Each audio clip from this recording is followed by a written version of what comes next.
నీకేమో తక్కువ చేస్తానన్నా తండ్రి. ఆస్తి లేదా ఉండాలి, అంతస్తు లేవా? వాళ్ళు పాలైపోతాడు, మాకేం మిగిలేదా? నా అనంతరం నీకే. నీ తర్వాత రాజు నువ్వు, నాకు రాజు పట్టాభిషేకం కట్టింటే నాకే. మరి ఆ. తండ్రి లేని బిడ్డ కదా వాళ్ళు. ఎవరు? వాళ్ళు వాళ్ళే మనం ఈ రాజ్యం నుండి వెళ్ళిపోమని చెప్పలేదు. అమ్మన్నా, ఈ ధర్మం నా ధర్మం. నీ ధర్మం తండ్రి.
ఎక్కడో శతశృంగ పర్వతమును జన్మించిన కౌంతేయులను పిలిపించావు, మాతో సమానముగా పెంచావు, పోషించావు, విలు విద్యాభ్యాసములు నేర్పించావు. సమానంగా నేర్పిస్తానా? అవును. అందరికి ఒక గురువుని పెట్టినా? ఇప్పుడు రాజ్యానికి రాజు నీవు, మా తల్లి రాణి. అవునా? ఇప్పుడు ధర్మరాజు రాజు అయ్యాడు అనుకో, అవునా? కుంతీదేవి యువరాణి రాజమాత. మా అమ్మ మేము నువ్వు కూడా వాళ్ళకి సేవకులు చేయాల్సింది. మరి ఇప్పుడు నుంచి గుర్తు పెట్టుకోవద్దా? దేశం గుర్తు పెట్టుకోకపోయినా ఇది నేను చేసే ధర్మం అధర్మం అందరికీ తెలుసు. తండ్రి తండ్రి లేని బిడ్డలు శాంతి సాగిన మీకు నేను తండ్రి ఉన్నా కదా, ఏమైనా తక్కువ చేస్తున్నా? మాకు ఇదే తక్కువ చేస్తాను. ఇప్పుడు ఉన్నట్లే ఏమి లేకుండా చేస్తాను. సుఖము సంపద ఏమి లేవు నీకు. ఈ పొద్దు నుంచి సుఖమే సుఖాలే, సంతోషమే. ఇంకా ఇప్పుడు నుండి సంతోషములే, సుఖములే. అట్లా అనుకోవద్దు. నా అనంతరం నీకేమిస్తుంది అంత? నీ గౌరవం లేదా? నీ దుఃఖపడుతున్నావా? అవును తండ్రి. పిలిపించి గౌరవం చేసుకునేది కాదు, ప్రజల దగ్గర మనోని కొద్ది గౌరవం సంపాదించు. ఇప్పుడు రాజుగా ఉంటే వాళ్ళు గౌరవించరు. ప్రజలు అంతా అర్హత కావద్దా? అర్హత కావద్దా? మాకేం అర్హత తక్కువ. మరి రాజ్యం పరిపాలించే వాళ్ళు ధర్మంగా ఉండాల. అటువంటి వారికి పట్టాభిషేకం కడతాం కానీ మేము ధర్మం తప్పినామా? పాపం ఎక్కువనేనా? పాపం ఎక్కువ. నా మాట విను. తండ్రి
కానీ ఎవరైనా మర్యాద గౌరవిస్తున్నారా? ధర్మరాజుకు ఆ, చే అంటారు. అవును. ఎందుకని ఆయన ఇప్పుడు రాజు కదా నీ తర్వాత.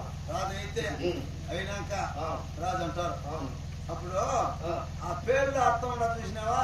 ఏమని? ధర్మరాజు అని. ఆ, ఏమే అందుకే నేను పట్టాభిషేకము నీ మాది తూ అని పెట్టుకుంటే దుర్మార్గు నా కొడుకు పట్టాభిషేకం ఎందుకంటే ఇవాళ నాకు కూడా ఆ పేరు పెట్టింది. నువ్వు పుట్టినప్పుడు ఏమో అనుకుంటే పుత్ర వాచ్యంతో పెంచుతా ఉండా లేకపోతే అప్పుడే పోవాల్సిందే. అంతే. కాకపోతే నా వారసుడు నువ్వు.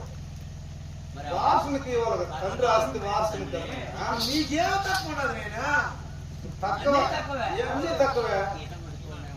ఇప్పుడు ఇట్లా నా కొడుకు నుండి నువ్వు చెడిపోతున్నావు. ఇట్లా పక్కన ఉన్నట్టుగా ఇట్లా నా కొడుకు చెడిపోతున్నావు నువ్వు. ఆయన అంతేకాదు, ఇప్పుడు ఒక రాజ్యాన్ని నిర్ణయం తీసుకునేటప్పుడు మహారాజు అందరూ సభాస్థానంలో కొడుకును కూడా ఒకసారి పిలిపించి అడిగినారు. కొడుకులు పిలిపించాక అర్హత నేను పెట్టుకున్నానా? నా స్వయం నా రాజ్యం అంటే నువ్వు కూడా సంపాదించేసినావా? ఎవరుగా కట్టి నా తమ్ముడిది నాది. నువ్వు సంపాదించినావు కొడుక రాజ్యమా? నువ్వు సంపాదించినావు.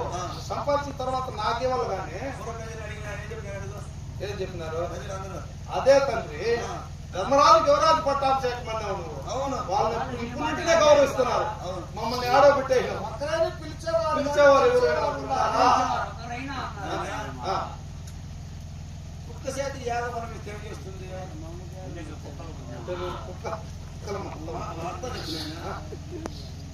ఒక్కరు తేకాయ ఇస్తే చేస్తున్నది. అది ఎత్తుకోవాలి. ఇవన్నీ అట్లాంటి నువ్వు మంచోడే కాదండా. నీకు ఏదో ఎవరో వచ్చి ఏదో నేర్పించుకున్నాను మనము తోస్తాను. ఇప్పుడు ఎవరు నేర్చుకున్నా. ఇప్పుడు నా సందేహం ఎందుకంటే ఇంత పెద్ద మాట ఎప్పుడు నువ్వు మాట్లాడలా. ఇదేదో నాకు ఇప్పుడు సందేహంగా ఉంది. పక్కన దుర్మార్గు మరి అనకూడదు. ఎవరో నీకు ఈ పని చేస్తాను లేదు.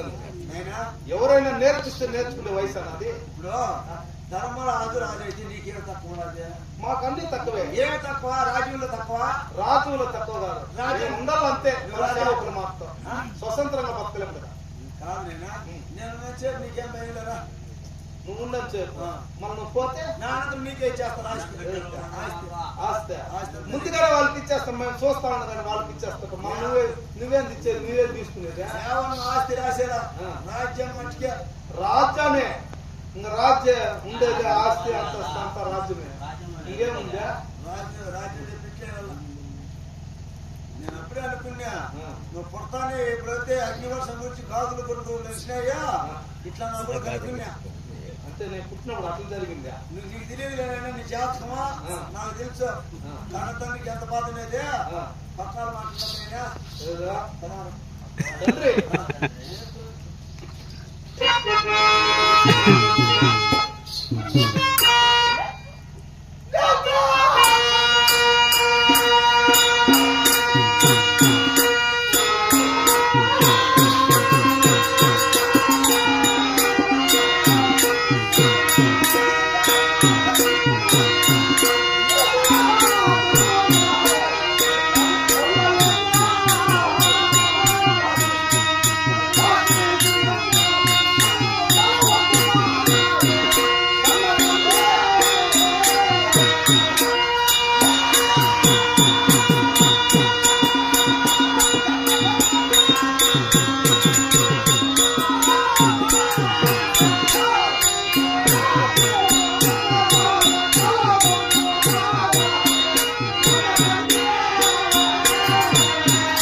తండ్రి ఉండి ఆ. ఏ స్వరము తండ్రి ఉండి పరవంతు పరిచయం చేస్తానని అప్కీర్తి అంటావా? అంతే కదా. యోచన చేయి బాగా. చేతిలో ఉంది కింద తీసుకుంటేస్తే మనం ఎత్తుకునే కలుపుకున్నాను. కాదు నేను రాజ్యం పట్టాభిషేకం చేస్తాను. ఆ రాజ్యమే ఉండేది కూడా అదే కదా మనకి. రాజ్యంలో ఒకవేళ పోషకాలంలో ధనం ఉండొచ్చు, సంపదలు ఉన్నాయి కానీ అదే కడిగి నీళ్లు తాగేదా? రాజ్యాన్ని ఏలి ఏలి ఏ సంపాదించిందా? ఈ సంపద చూసుకొని బతుకో. మరి ఆ సంపద కడిగి నీళ్లు తాగేదా? ఇదే నేను చూడ్డా. ఇదే. ఇప్పుడు ఇది లేకపోతే మాకు ఆ సంపద చేసుకుని ఏం చేసేది మేము? ఇది ఎవరికి ఇస్తాడా? ఎవరికి లే. ఇది ఎవరికి ఇస్తాడు సంపద? తండ్రి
ఆ పండగని నెల కూడా పావగారు అయిపోతాను మేము. మరి ఒక నిర్ణయం తీసుకునేటప్పుడు